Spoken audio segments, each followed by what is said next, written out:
whole thing down. I'm going to bring the whole fucking diseased, corrupt temple down on your head. It's got to be biblical.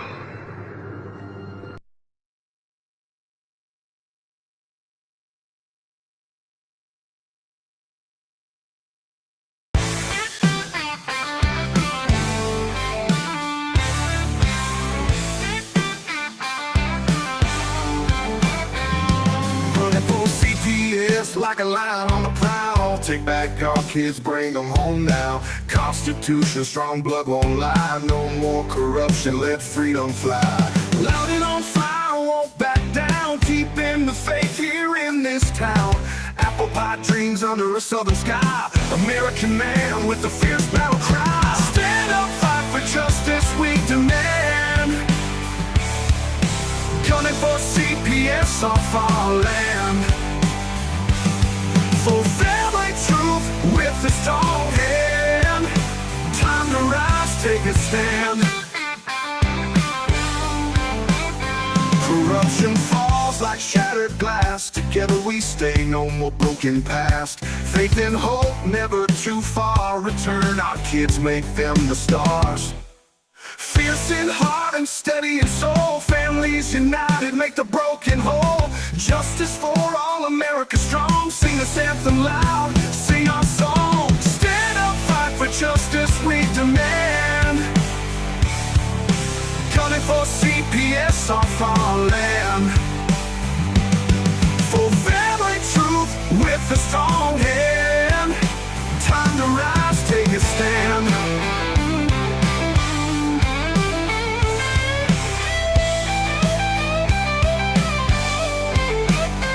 Corruption falls like shattered glass. Together we stay, no more broken past. Faith and hope, never too far. Return our kids, make them the stars. Corruption falls like shattered glass. Together we stay, no more broken past. Faith and hope, never too far. Return our kids, make them the stars. Stand up, fight for justice, we demand. Gunning for CPS off our land. For family truth with a strong hand. Time to rise, take a stand. Take a stand. I'm going to pull the whole thing down. I'm going to bring the whole fucking diseased, corrupt temple down on your head. It's got to be biblical.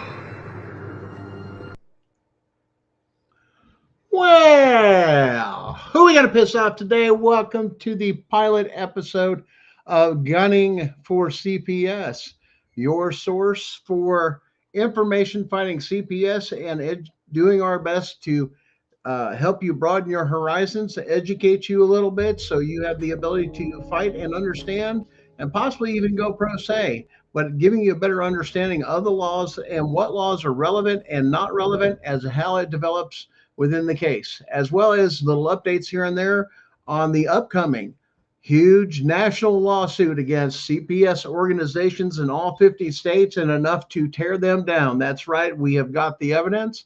We have turned it over to the FBI, to the DOJ. The Trump administration is aware of it. They are waiting on our civil suit, and we are currently working on that civil suit to make sure it's bulletproof. The ultimate goal is to bring our families back together, and on this particular show is to educate you on those things, as well as dealing with the healing aspect of preparing for when your children come home. So tonight, I was lucky enough, due to the fact we're snowed in, we got a little getaway. Miss Sharon, my wife, is here. Hey, everybody. Sharon, if you wouldn't care to give some of your credentials. My very special credentials. I am a mom. I have a psychology degree in early childhood development, and I have over 20 years of experience with children, special needs and otherwise. Awesome. So guys, we're going to focus mainly on this show is just, up and coming things, case laws, discoveries, this and that, to basically turn around and educate you out there in the public for what you're facing and how these things have been basically indoctrinated or enacted to where we are today due to the fact of the Chevron doctrine. The Chevron doctrine is where the federal courts decided that if you considered yourself a professional in those particular things, you have to pick and choose what laws you did. Well, they went so far as to say that the Constitution doesn't take and apply to us. Why? Because the evidence that we have shared with them is proof that they have said that they have a right to come into your home with no warrant, no court order, and no emergency.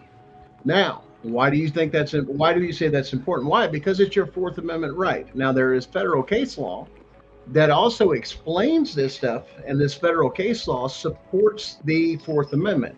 Now, every one of your states have got a clause in your own state's constitution that says that they must follow the Constitution and are supposed to be following case law. That is exactly why Chevron doctrine was overturned, because it brought them back to not only, to do what they want and create whatever they wanted. The idea was that they have to now return to case law. And so, guys, one of our locals that are here, I don't know if Ben or the Punisher wants to take and jump on here, but let's get some interaction. You guys will have to forgive me. We're working out some new stuff with this new show. Had a few hiccups. But right now, I can see you guys' comments, but I don't have the ability to respond. Ben and Darren are in the background here helping us out, just trying to get this thing off the ground. We will work out the bugs and understand that has nothing to do that has to do with the content. One thing that I'd like to take and cover, and I'm going to spin up a video here, Vin. I think you're back there. Guys, we're going to go back into some history lessons so you guys understand a few things. We're going to educate you about the beginnings, how those things take and go on. Now, this is a little bit lengthy video, but I want to show you how this started. See, every time they do a test study. Well, throughout history, they have used certain ethnic groups to do their particular experiments. It's very well documented of Native Americans, the American Indian, that many experiments, including drug experiments, were performed on them. Also within the Black community, it seems to have been a favorite of the government to do these experiments. Explain to me why they muted the sound. You know that we were still getting married through slavery, jumping a broom in secret, even under punishment of death. We were married during Reconstruction. We were married during civil rights. When do you begin to see the rise of the single-parented Black female household? 1970. After they killed Dr. King, the United States government said we must neutralize the Black power base. And they determined that the Black power base was the Black family.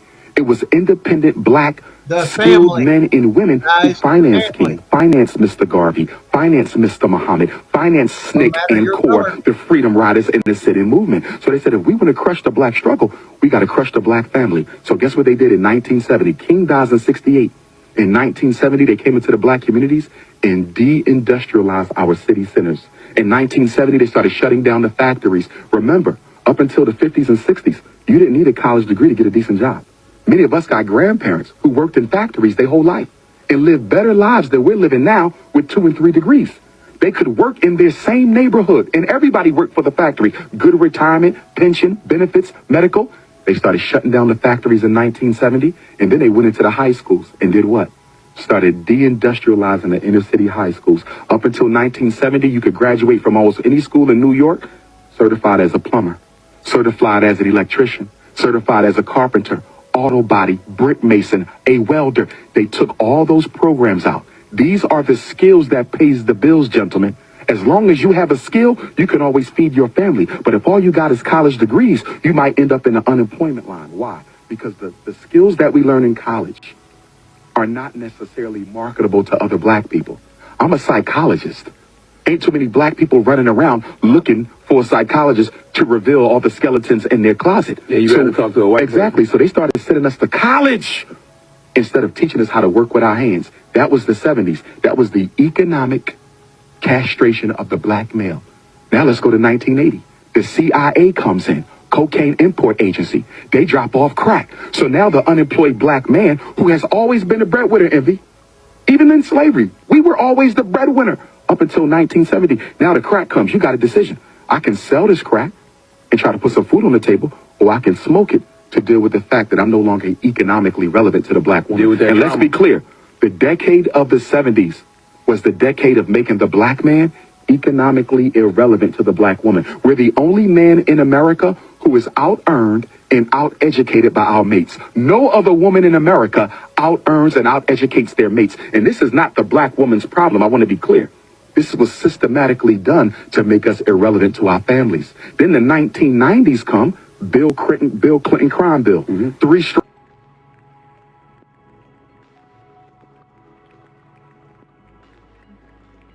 Wow. Guys, this is where that experiment started. You don't have to be black.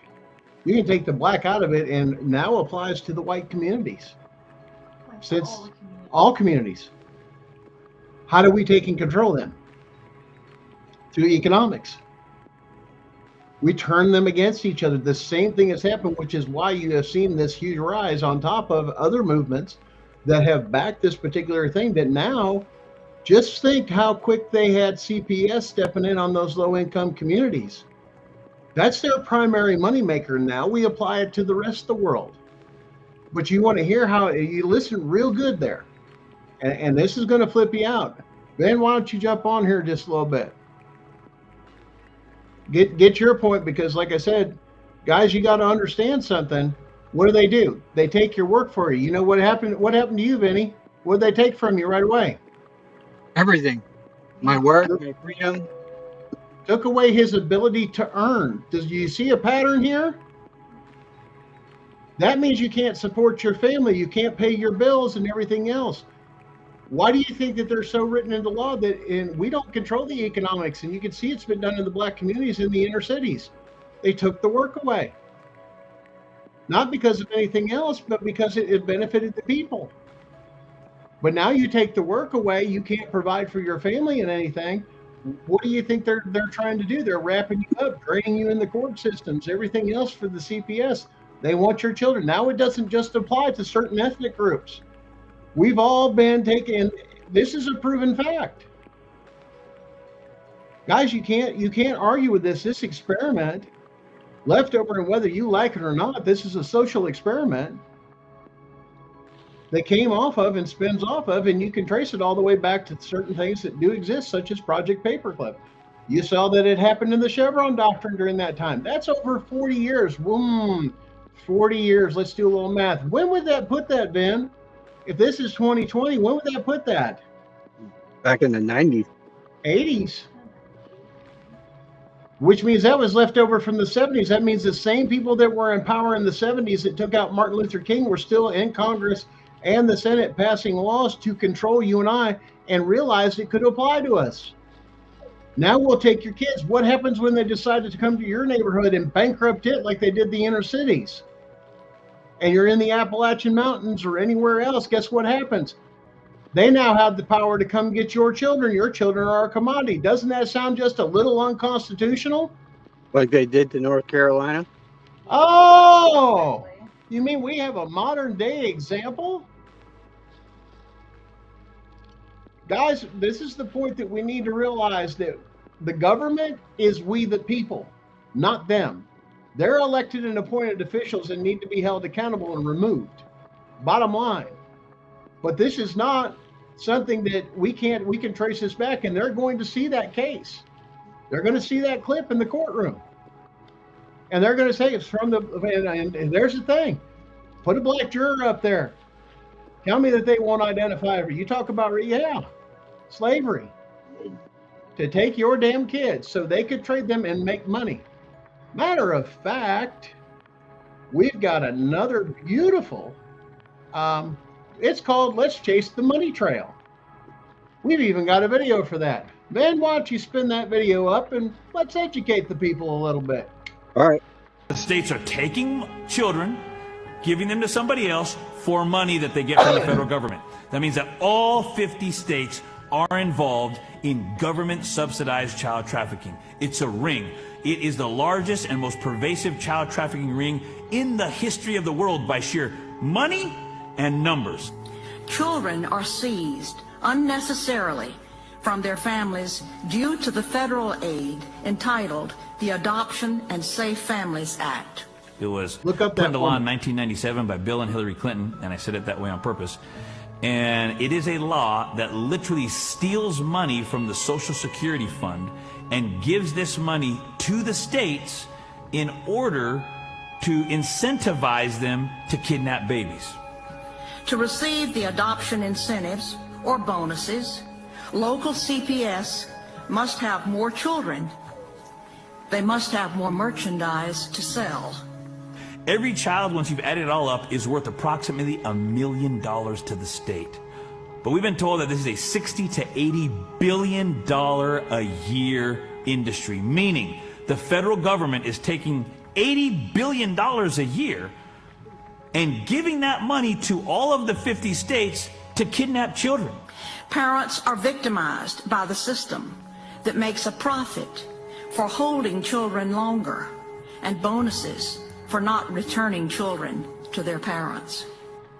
But their own statistics state that 83% of all children who are taken by CPS, Child Protective Services, are for unsubstantiated allegations, meaning never should it have happened in the first place. So that imagine anything else in the world where you know you get it wrong 83% of the time and you admit it, but you just keep doing it. Case workers and social workers are often guilty of fraud. They withhold and destroy evidence.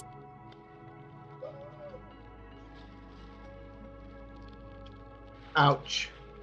And if you don't know who that woman is, that woman was a sitting U.S. senator that did a report on Georgia that was killed for exposing that. The point is, that's one voice. But when the people come together, which is what they're fearing right now, and all of our voices are heard, that's when we make a difference. That's when we file the big case, and then people start coming out of the woodwork. You notice how this started. You can't click on any kind of media source now today without hearing something about CPS and the corruption and the trafficking and the children. And here's the sad part, people. Go look up your state on how many children are now missing that are supposed to be in CPS's custody that they can't account for per just your state. You realize we have the largest number of missing children than any other country, and I'm not talking by hundreds or 500 times, thousands more than any other country, tens of thousands. Some states have over 10,000 children missing.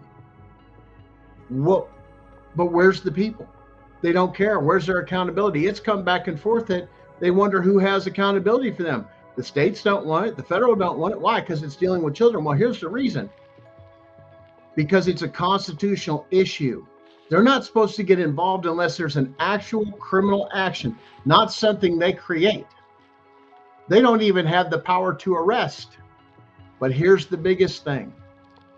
They love to come into your house and your Fourth Amendment and your constitutional rights. They have even written in there they have a right to come in to even violate, and your constitutional rights don't matter. Your children's constitutional rights don't matter. Now, the deprivation of the effects of those things, let's go around. Denny, how has that affected you and your family? A lot. My oldest wants nothing to do with us, so they say, because they parental alienated her from us. They have blocked her from even talking to her younger sister. They refuse to let her talk, let her brother talk to her, which is her blood. And they have kept my wife away from seeing her and myself by blocking me through a court order. Okay.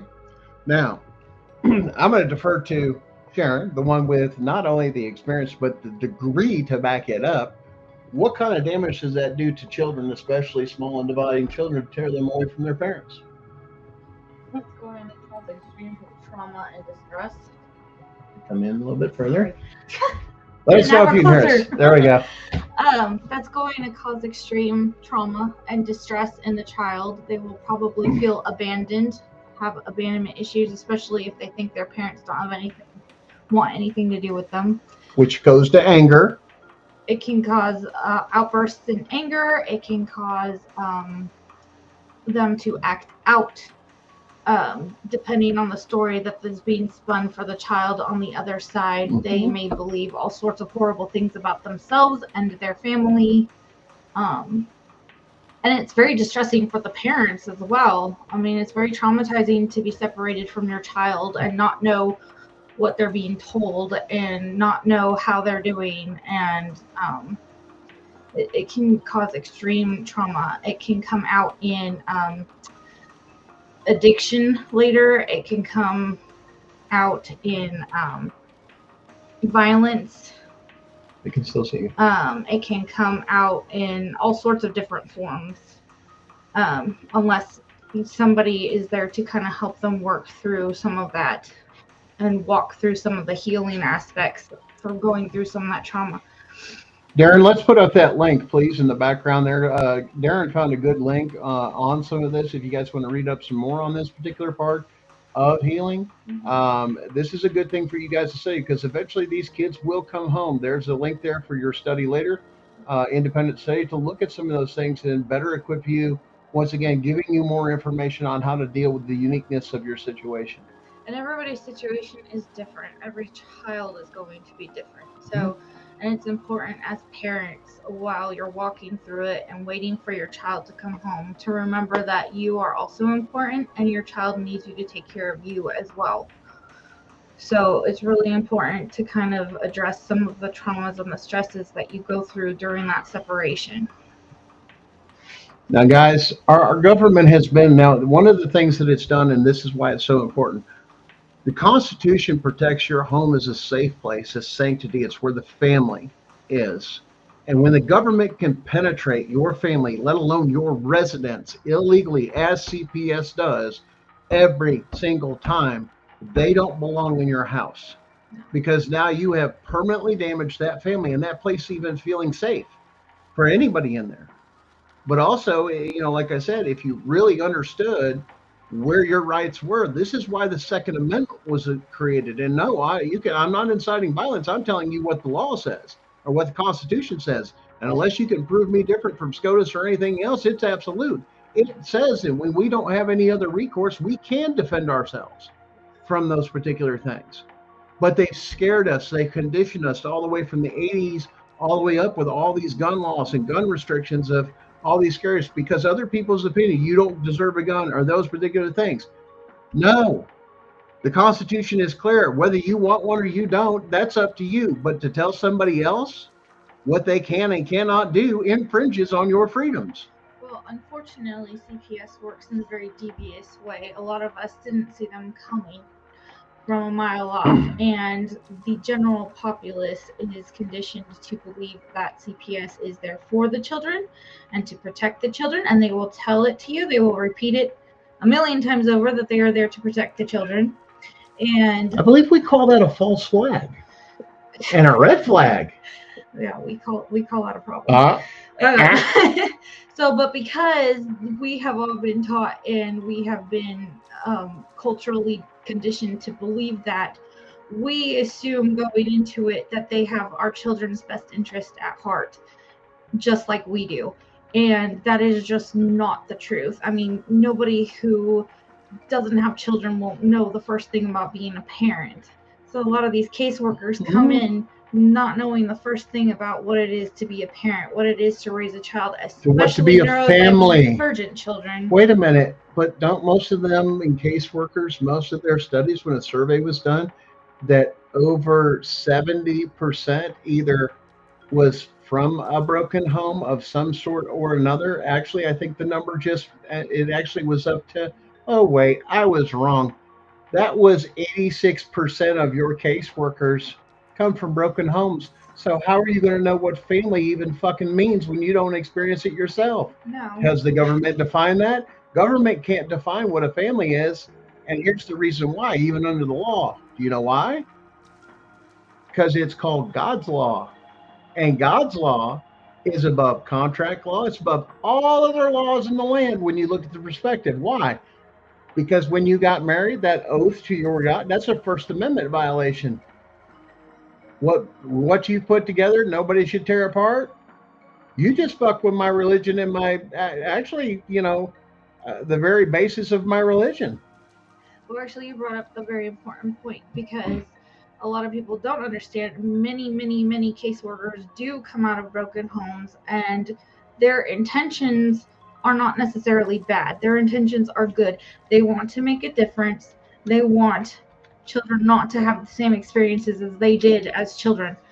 However, the way that they are educated Josie. and the way that they are trained. Oh, did you say they're trained? Yes. You mean that training, the government, your state government uses state and federal funds to commit felonies and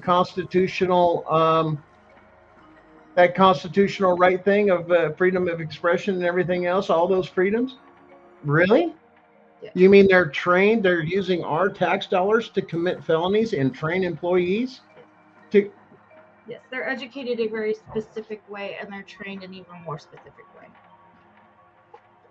And actually, most of them don't even realize what they're doing.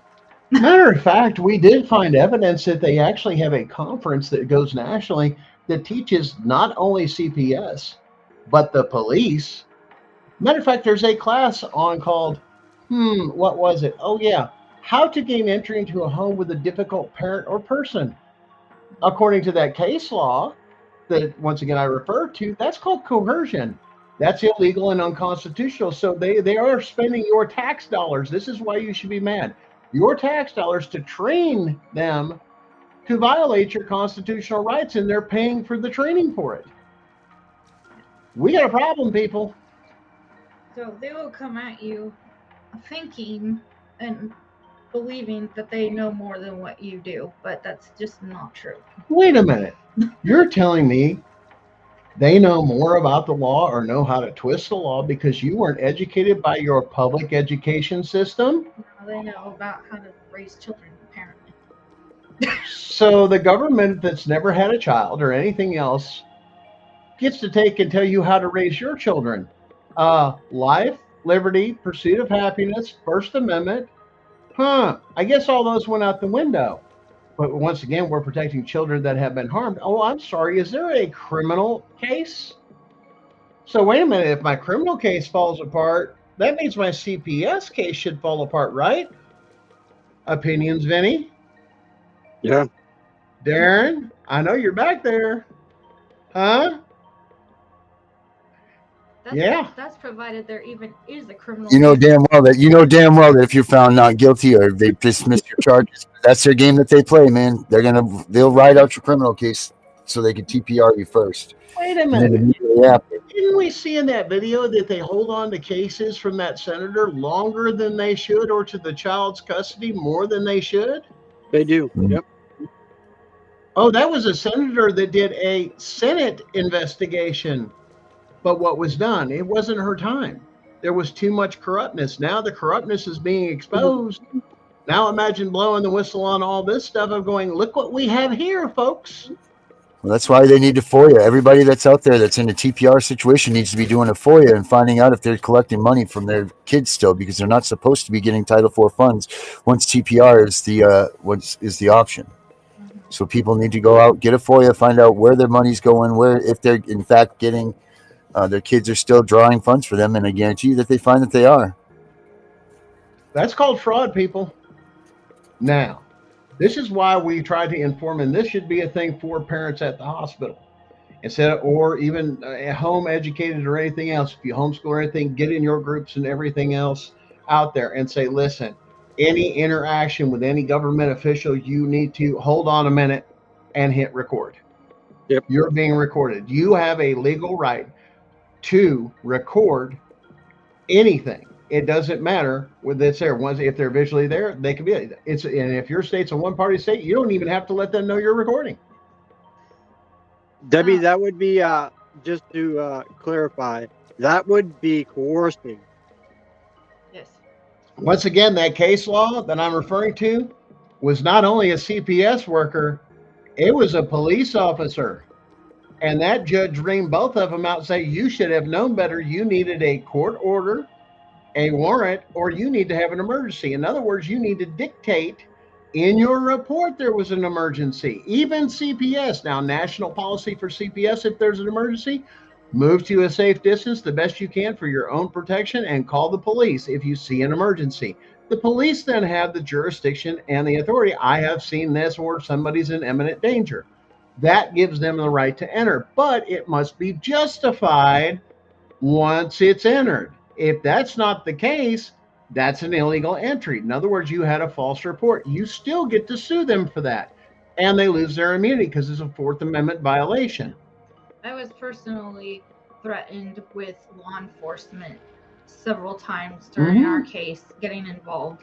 And unfortunately, I did not understand at the time that the cops actually couldn't really do anything because there was nothing there. But I mean, it's very effective on people because if you don't know, if you don't know, you assume that having the police called on you is a bad thing, or getting law enforcement involved is a bad thing, and that's really scary. And that's not what anybody wants. But that is one of the tactics that they will use against parents. And understand too, a lot of this stuff within here of challenging with modern technology of why your CPS, if it's so well funded and quit running this, why are not body cams required the same as police officers are? Why? Because that would protect both people for everybody to take and do that. That's kind of an issue in this day and age, in this technology. If not, doesn't your caseworker have cell phones? Can they not record and then upload their particular things and make that a requirement?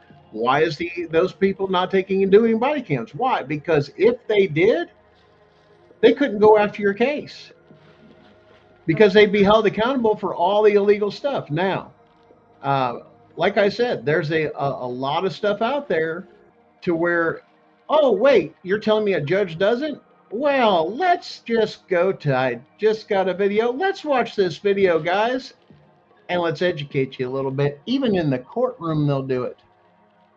Mr. Williams, I'm the judge in the matter. Shut your... You just heard one of your precious judges commit a felony under the 42 U.S. Code 12203. That judge committed a felony right in front of your face just now. There you go. Look into that law I just said. 42 U.S. Code 12203. Let him interrupt you again. And then hit him with that code. You got a felony, Your Honor. Boom, you're welcome. Thus, you just lost jurisdiction over me. You're welcome, guys. Remember, they can lose jurisdiction just as fast as they got it. Whoa. Calling it out in court. You can't interrupt me. I can't get a word edgewise till you piss off the judge enough that tells you to shut up. And if that's on your record, that if that's happened, you now have a federal case, and he just gave you the case law to go right after him. Whoa. You got to understand, too, anything to do with the state requires contract. So if you're not going to contract with them, they can't force you into contract. So the thing you throw on them is contract law as well. They want to deal, well, this is family law. No, family law can still deal with contract law. It does. Without me signing, I need your participation. You can't. There's no crime. You can't even drag me into court.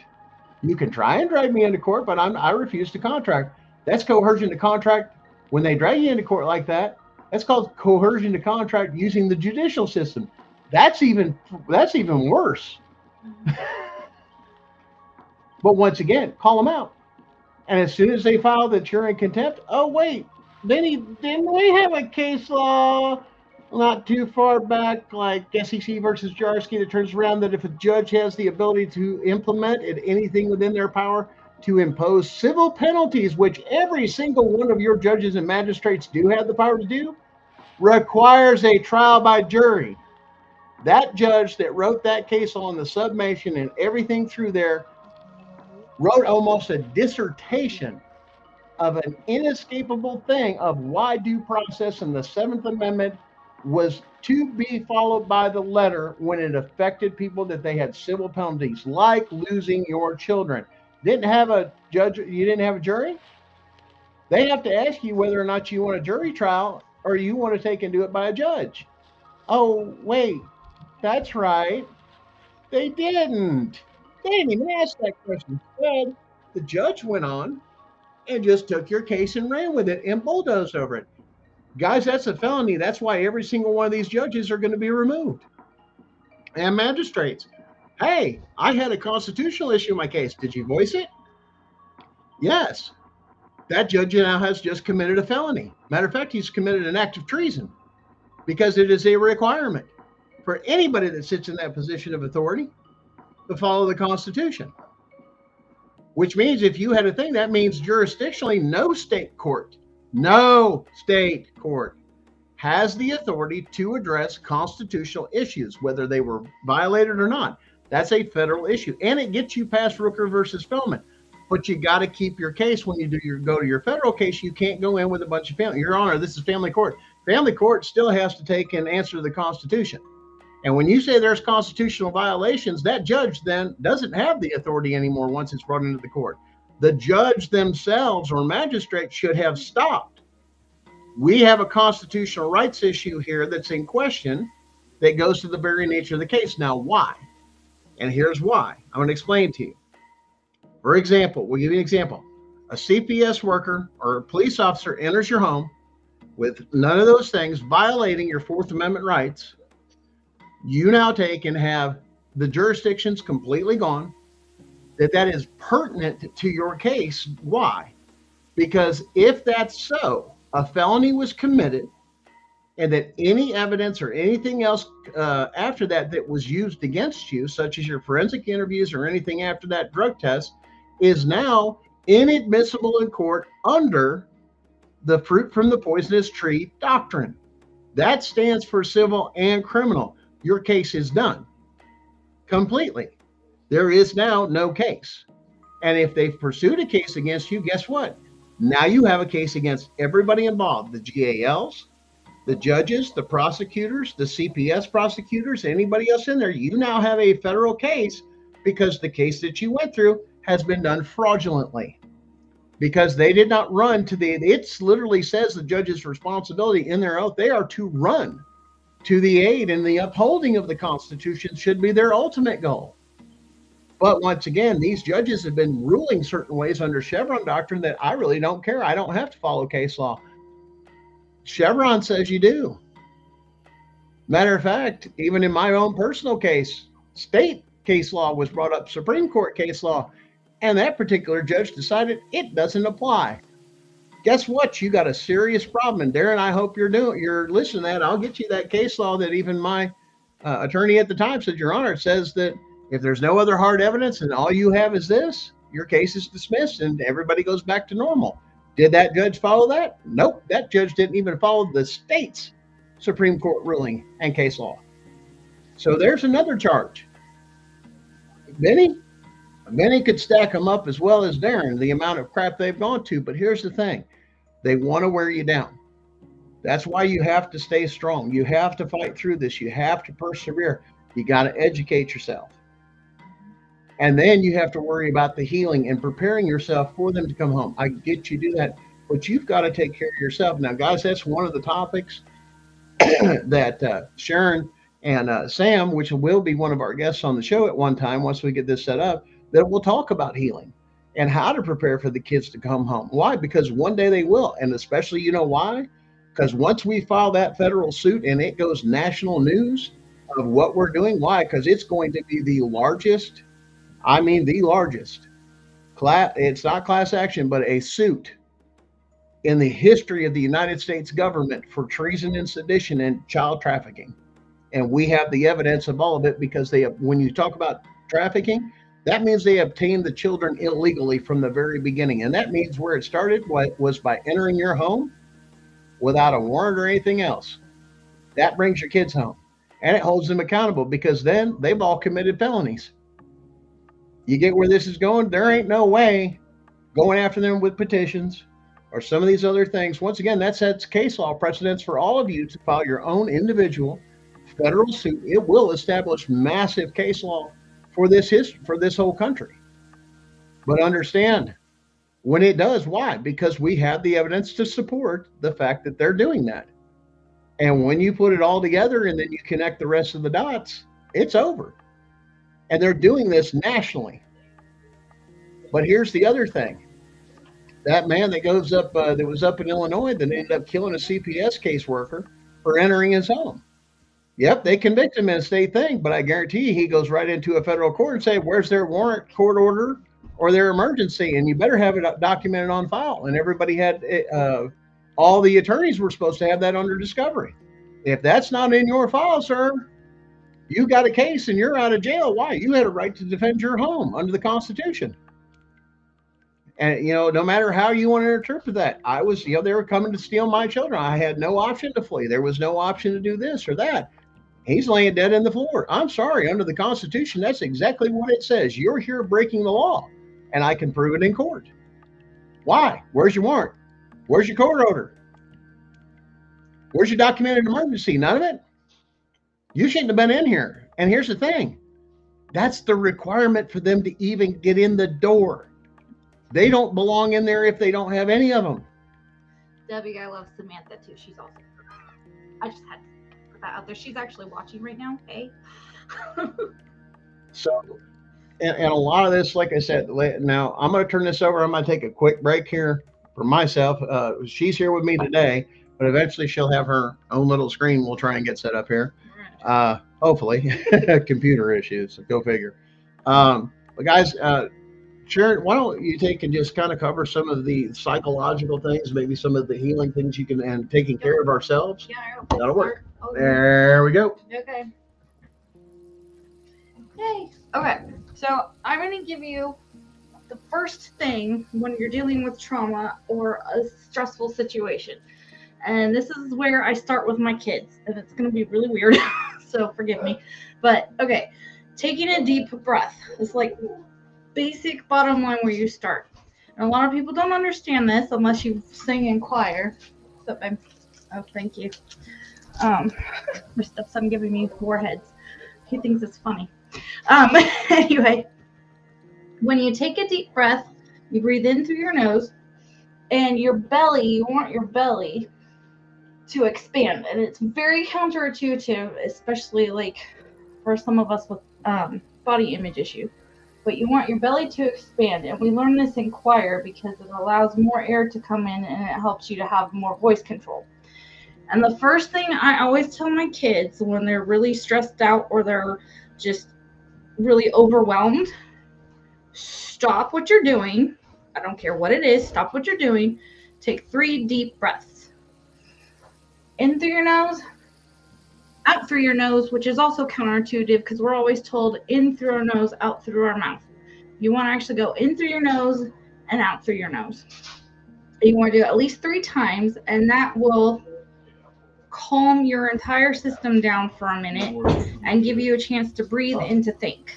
So that's the very first basic thing I tell anybody and work with my kids on when we're in a stressful situation. Sorry, water pill. That thing has its advantages and disadvantages. So if you don't like it, well, get fucked, Karen. So deep breaths. The other one I always make sure to tell everybody is drink plenty of water. That actually, being dehydrated has a huge effect on your ability to think clearly and your ability to function properly. So the recommended amount of water to drink every day is half of your body weight in ounces of water. Those are just like basic, start you out. Now, let me make one thing. I'm going to upload another video here. And guys, if you think it's just us, we the people, or anything else that's going on, you guys need to really pay attention to this, because it's not just that, it's even people in power, the people that are elected, mayors, this and that. This is how they manipulate things. And what better way to manipulate governments and everything else than, oh, he touches children. All of a sudden, everybody freaks out. See, now you're making us numb to that, which is why they're coming in behind it. What's that term? I don't know that the pedos are using now. Minor identifying. What do they call it? Maps? Maps. Yeah. Sorry. Minor attracted persons. Yes, okay. This is why they're softening us up for this stuff, to numb us up that this is such a thing, to allow these people to move the progression into this. You don't believe me? They've done it with several other things. I mean, look what they did with the COVID vaccine and how much they push it down everybody's throat and it softens you up. Now they've scared you. You've got a scare. Now they're still pushing these vaccines and everything else, even though there's hard evidence that it is causing people to die, get sick, compromising their immune system. It's not killing them, but it's causing secondary effects with pneumonia, respiratory. Why? Because anything COVID, when you go down that rabbit trail with chemistry and a little bit of your human immune, you know what I'm talking about. Your immune system, it compromises your immune system. So now you catch something else that is COVID is respiratory and mucus based. Anything with a COVID thing is like that. Why? Swine flu and bovine flu are both COVIDs. It's just stuff that humans can't catch. Uh-oh. Now you're educated, let alone they found out that what was that medicine that they gave to the horses, the cows, and everything else? Oh my gosh, you mean there was an available solution to help prevent it, or if they did get it?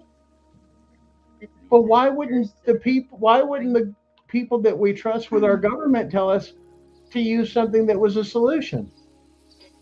Guys, maybe spin up that next video. Watch this. New tonight out of Aurora, a city council member calls it shocking that claims made against her that she abused her own child. The accusations came from an Arapahoe County social worker who is the partner of former Aurora Police Chief Vanessa Wilson. Investigators say the false claims may have been out of retaliation. Investigator Brian Moss first broke this news on CBSDenver.com. Brian joins us now live from Aurora tonight. Brian, walk us through all of this. Sure, you have to track back to January. That's when Aurora City Council member Danielle Jurinsky did a radio interview, and she was very critical of Vanessa Wilson, then the Aurora Police Chief, and the Aurora Police Department. Jurinsky called Wilson trash and said Aurora really wasn't safe for people anymore. The very next day, an anonymous caller called Aurora Human Services here and made sexual assault allegations against Jurinsky, saying that she had sexually abused her 2-year-old son and offering graphic details. Well, today, investigators said that caller was actually Chief Wilson's intimate partner, a woman named Robin Niseda, who also worked here at Human Services. She is now being charged with felony retaliation against an elected official and filing a false report. All I can say is this is a parent's worst nightmare to get a call like I got. That nightmare for Aurora City Council member Danielle Jurinsky outlined in this arrest affidavit for former Aurora Human Services caseworker Robin Nikeda. Investigators say Nikeda filed a false and anonymous complaint with her agency, accusing Jurinsky of sexual assault on her own 2-year-old son. Jurinsky believes the allegation was retaliation for her criticism of Chief Vanessa Wilson, Nikeda's partner. If Chief Wilson knew anything about this, if she knew that these false allegations were made against me, she was still the chief of police at that time. If she did not report that and she knew about it, I want her prosecuted to the fullest extent of the law as well. Nikeda resigned earlier this month. Jurinsky now planning to sue Nikeda and Arapahoe County Social Services. And she says the investigation into her wasted valuable resources. How many other kids out there truly are in harm's way, that those cases aren't being investigated and resources are being put on someone like me, a mother like me, rather than children that maybe really do need help. We did contact Vanessa Wilson's attorney. We have not received any kind of statement or comment from her about today's developments. We did also talk to Niseda's lawyer. She said, quote, "We trust the judicial system to give Miss Niseda her day in court, and we will leave politics to the politicians." Reporting live in Aurora, I'm Brian Moss, covering Colorado First. Well, if you were leaving it up to the court systems to do that, I hate to tell you something.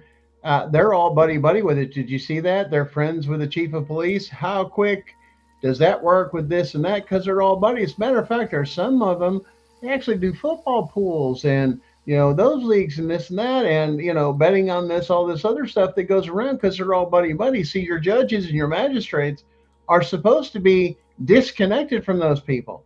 And if so, they're supposed to recuse themselves in certain cases because they know they've been, personally involved with these other people.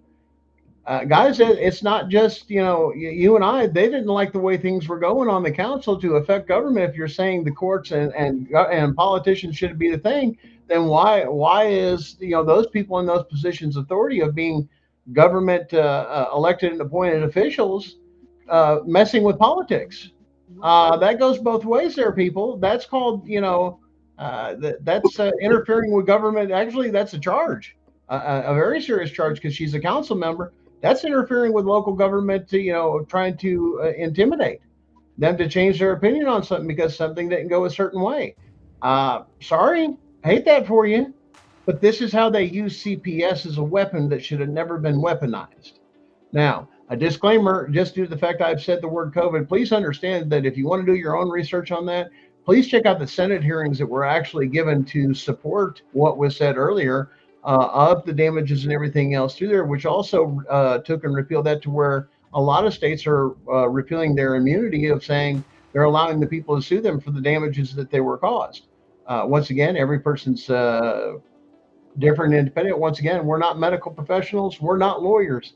We're just here to give you the education and the tools that you need to fight your own personal case and give you updates on, cases and things of kind of just pointing out which is common sense and going and making those statements based off of case law that is legal to legally actually say. And yes, we have done our research. There's our disclaimer. You can take it from there. Huh? Herbert, I see your comments over there. Sorry, I was waiting for him to finish. We're going to talk more about it in some of our other shows moving forward. I definitely have some more in-depth suggestions. You mean they'll have to tune in another time? Oh my goodness, yes, you have. Oh my gosh, you'll have to catch us again sometime again. That means you'll have to like and follow on the show and keep watching us. You know what that means? That means you got to subscribe and hit the like and follow over there and follow us and notify your friends. Hey guys, get all them Facebooks back together.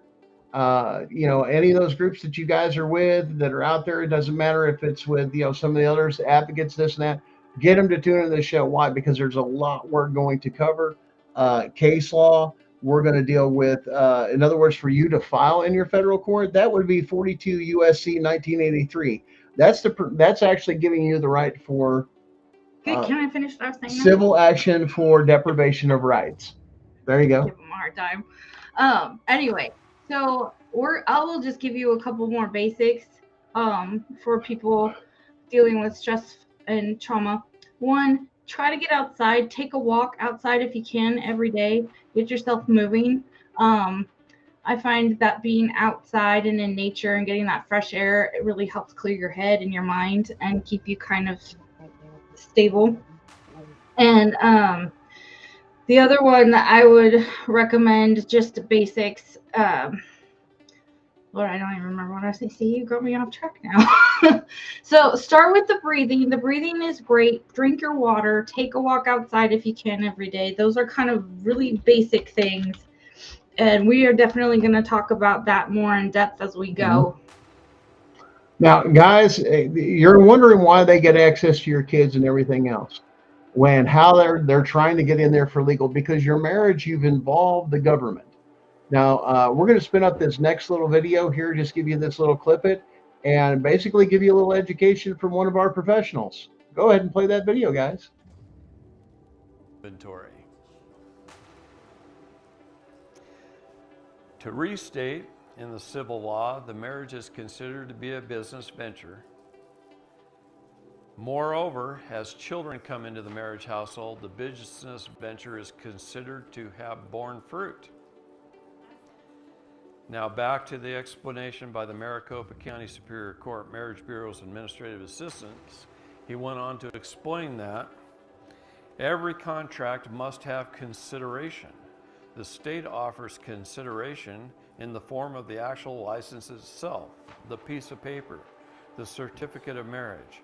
The other part of the consideration by the state is the privilege to be regulated by your statutes. By their statutes, yeah. Isn't that a privilege? Once you change your status, you can rescind your contracts. I actually have a document that I used for myself to annul the state of Nevada, because that's where I got married. So I took the state out of the contract. He added that this privilege to be regulated by statute includes all related statutes and all court cases as they are ruled on by the courts, and all statutes and regulations into the future in the years following the commencement of the marriage. He said, in a way, the marriage license contract is dynamic or flexible.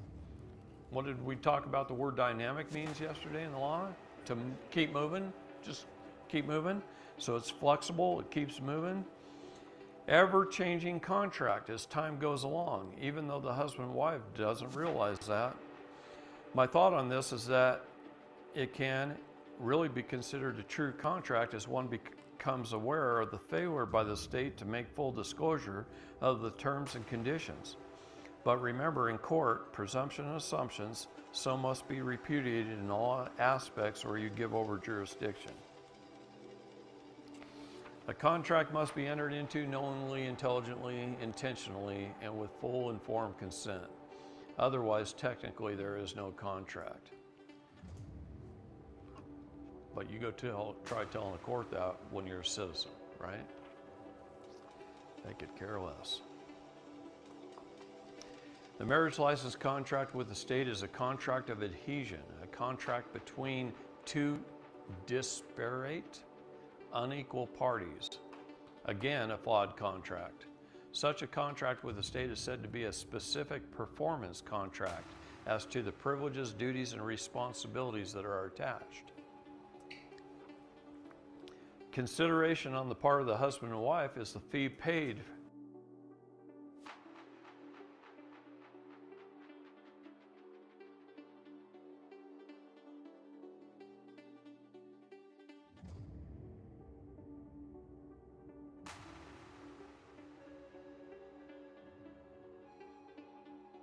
parties. Again, a flawed contract. Such a contract with the state is said to be a specific performance contract as to the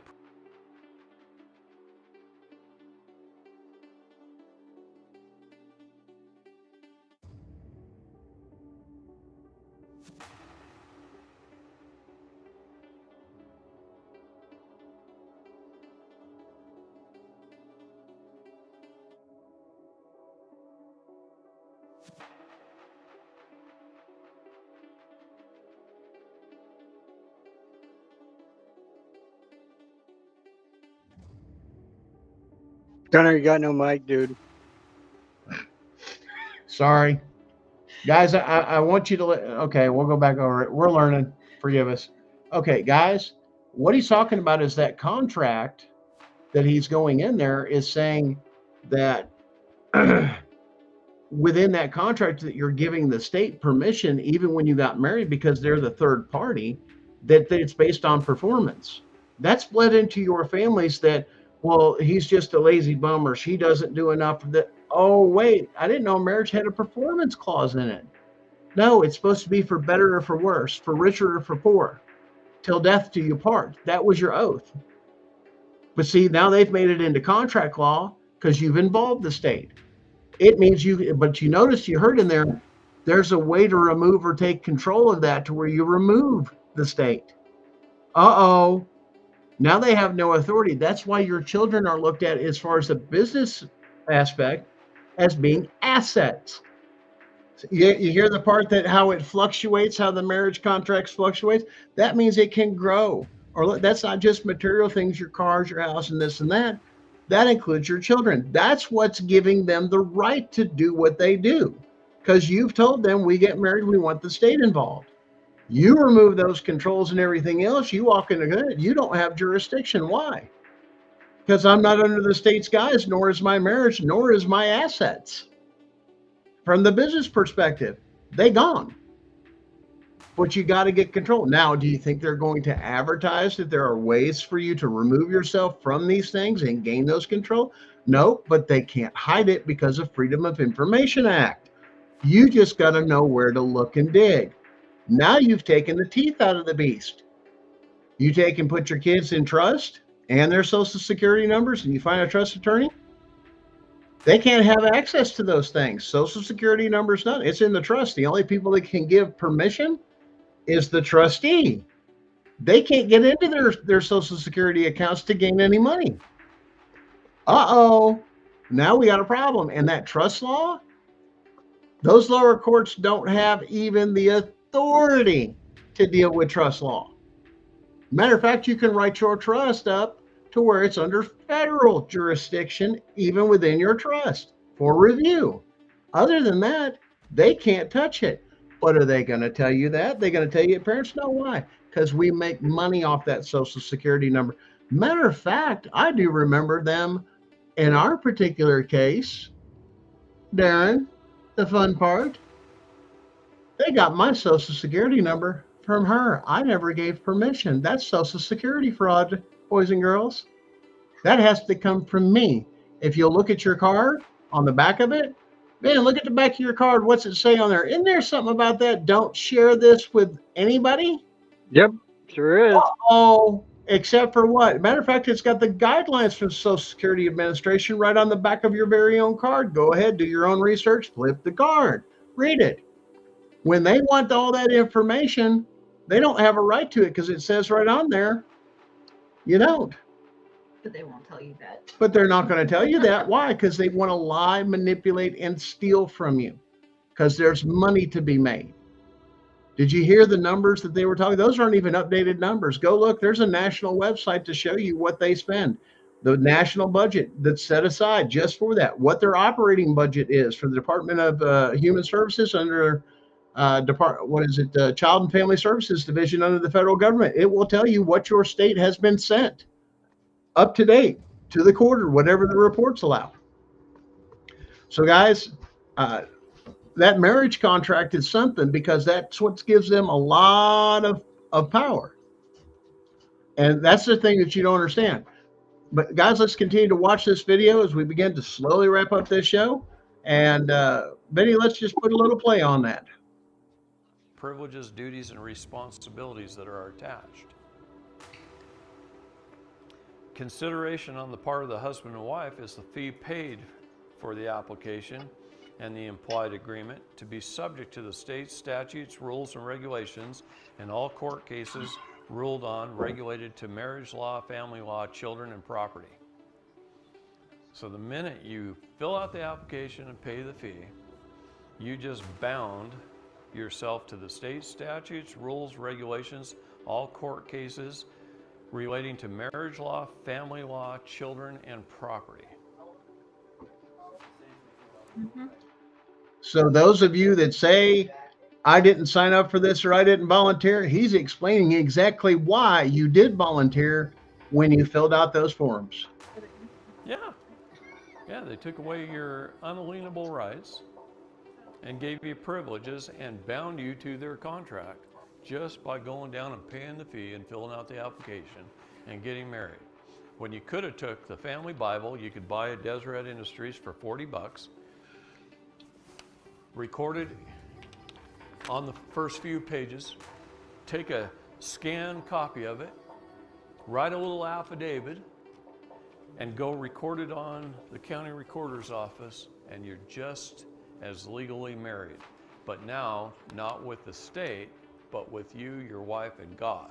That's the proper way to get married. That's the way we got married for hundreds of years before this whole system of fraud came into effect.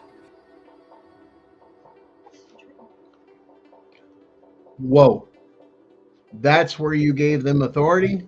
That's why you're involved in this case, because you've been tricked into getting a marriage license and doing it their way instead of doing it the way he said. Hey, you can do the same thing. I can take any contract I have and put it on file at the city's clerks. That's all there is. And there's actually forms online. That's not a common law marriage. That's still a contractual marriage. But that's why your children are now considered assets, and it gives them authority under this. If they don't have that power over your marriage or over your family that you've willingly given them, they've got no teeth. Prove it. Prove you have the authority or jurisdiction, because you don't. It's a jurisdictional issue. You don't have jurisdiction because the state's not involved. Prove to me, well, you got a marriage license. No, I have it done this way and we're legally married, but it's not a marriage license. Never applied for those things. I'm not bound to under my First Amendment right in my belief because my oath was before God and my Creator, or whatever religion you may take and believe. But it doesn't require a contract. This is why, listen, this is why when it came that time in the 80s and everything else, when the gays were able to get married, because it's just it's a legal documentation between two people and having the state involved. Of course they're going to allow it. It's more money. But the definition of marriage, as far as the, we'll say, biblical version or this or that, doesn't require the government to get involved at all. But see, you didn't know that. Why? Because everybody told you to get married, this is what you need. You need to go get your marriage license, your blood test, anything else through here. And then the other thing that was sold, and women, I hate to tell you this, and my wife will tell you, and they target them. Now we got to have the huge, big princess wedding, like Enchanted or Cinderella or whatever it may be. I want that big, huge wedding like I see on TV with like Princess Diana or this or that. I've got to have this big dress and this and that. That's a sales pitch. Has nothing to do with your commitment to the other person whatsoever, let alone that you're going to stay with that person. That goes to your integrity and how you take and honor your oath. No piece of paper is going to stop that. That's why divorce rate's so high, because we've lost the definition of family and marriage, because that's okay. If it doesn't work out, I'll just get divorced because you've involved the government. But guys, I'd like to thank all you guys for taking and watching our show. And guys, please understand that if you're having issues to where you're having suicidal thoughts or anything, please reach out to any of us. The emails are out there. Don't let them win. We're almost there to tear them all down and get this nightmare done and over with. But the idea is the fact that we need to step up, step out, band together, educate each other, and also educate our children. Because remember, parenting, the number one rule for parenting is I'm preparing my children to live in a world without me. Guys, thanks for joining us. We're gunning for CPS, and we're not stopping. And there's not a single thing that's going to stop us till our last breath. Remember that tree of liberty. Stand up, fight for justice, we demand. Gunning for CPS off our land. For family truth with the strong hand. Time to rise, take a stand. Corruption falls like shattered glass. Together we stay, no more broken past. Faith and hope, never too far. Return our kids, make them the stars. Fierce in heart and steady in soul. Families united, make the broken whole. Justice for all, America strong. Sing this anthem loud, sing our song. Stand up, fight for justice, we demand. Gunning for CPS off our land. For family truth with a strong hand. Time to rise, take a stand.